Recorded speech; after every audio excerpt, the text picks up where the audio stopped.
No, this isn't the Space Shuttle Mission Control. It's the Rio de Janeiro Operations Center, where 400 people take the pulse of the city 24/7.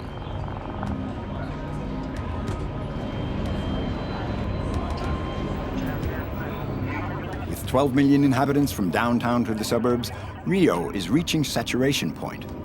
The risk of total collapse is so present that day and night there are teams of climatologists, geologists, town planners, and crisis management experts keeping a close eye on the city and all its tensions.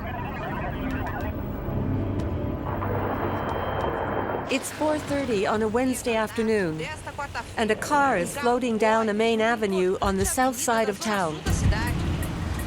The rainy season is a high-risk period for Rio. For the last 5 years, it's been getting worse.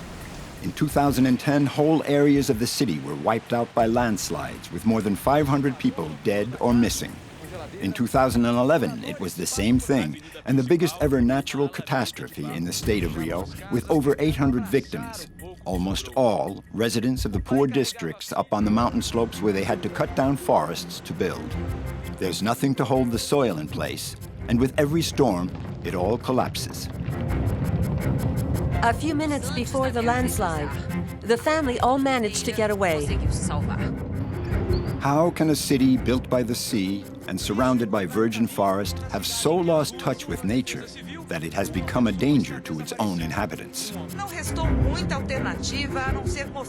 We will have more flaws and more strongly flaws, and we know that.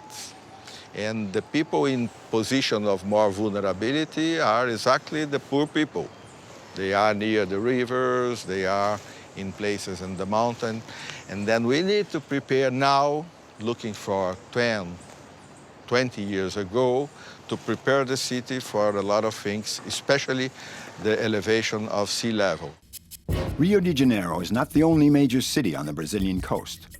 84% of the country's 200 million inhabitants are concentrated in Rio, São Paulo, Salvador da Bahia, and Recife. They have transformed the whole coast and destroyed 97% of the Atlantic forest, once more rich in biodiversity than Amazonia.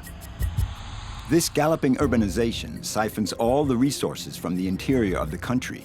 Without the coast's green mantle, its climate has been disrupted.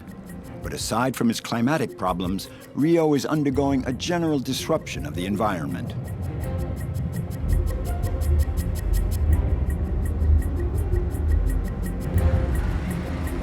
The poorest districts are at the heart of this ecological crisis.